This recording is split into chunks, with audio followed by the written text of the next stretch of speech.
Bonjour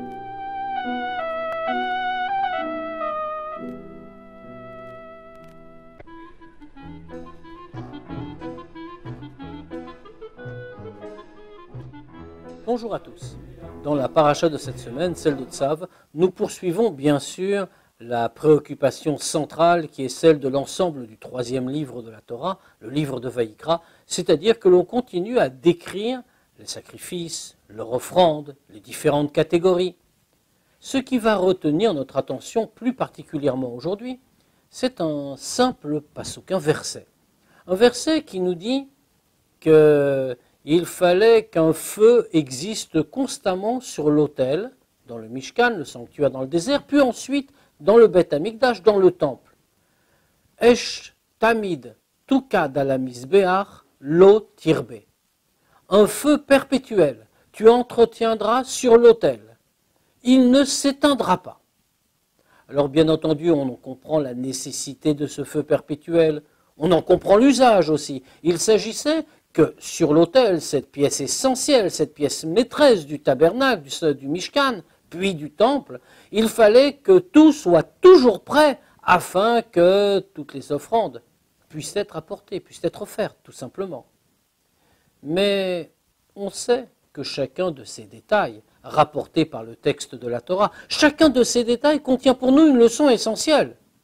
Ne l'oublions pas, lorsque Dieu ordonne Vasuli Migdash Veshachanti Betocham, faites pour moi un sanctuaire et je résiderai Betocham, dans eux, soulignent nos sages. C'est la traduction littérale. On aurait attendu Betocho, je résiderai dans lui, dans le sanctuaire dont on vient de parler. Que signifie Betocham au pluriel, à l'intérieur d'eux? Nos sages de préciser, à l'intérieur d'eux, cela signifie à l'intérieur de chacun, de chaque homme. Tout homme doit édifier spirituellement un sanctuaire intérieur, une espèce de petit temple. C'est dire que nous avons au cœur de ce temple intérieur également un misbéach, un autel où un feu doit toujours brûler. Alors essayons de le comprendre spirituellement. Dans l'entreprise d'offrir un sacrifice, il y a une leçon étonnante et fondamentale. On l'a vu à l'occasion de la paracha précédente, dans le contexte de Vaïkra.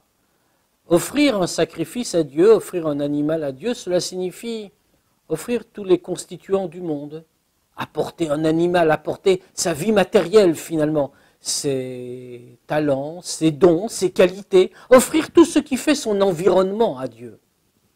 Mais comment peut-on faire cela? Comment entamer un tel processus? Cela semble bien difficile. Voyons, n'y a-t-il pas une coupure entre spirituel et matériel quelque part? Eh bien, il faut justement annuler tout cela. Comment le fait-on? Esh tamid. Il faut avoir un feu perpétuel. Au fond de notre âme se trouve caché ce sanctuaire. Au cœur de notre âme se trouve dressé ce misbéar, cet autel, qui nous permet ce lien étonnant avec Dieu. Mais pour que le lien fonctionne, il faut y mettre la flamme. Il faut cette flamme qui s'élève, qui représente de manière si parfaite l'union totale, l'union absolue avec la divinité. Parce qu'il peut y avoir des obstacles, il peut y avoir un aspect négatif. Que dit le verset? L'eau tirbe, il ne s'éteindra pas. On peut le traduire de manière un peu différente, en séparant les deux mots. L'eau, non, la marque du négatif, tirbe, tu éteindras. Autrement dit, il faut éteindre le lot, il faut éteindre le négatif, il faut éteindre l'opposition à la divinité, l'opposition au spirituel.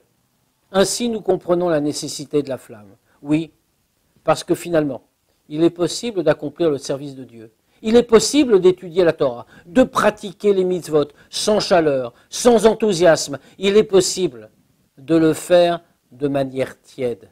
La flamme, c'est précisément ce qui nous permet de le faire avec enthousiasme, ce qui nous permet de nous attacher à lui de la manière la plus parfaite, la plus complète, comme cette flamme qui toujours s'élève vers le ciel.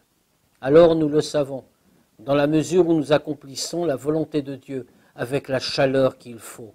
L'eau, le négatif, la négation de la divinité, la négation de tout ce qui est important dans le monde. tout cela tirbé, tout cela s'éteindra. Il nous appartient à nous de mener cette œuvre à son terme. Au revoir à tous.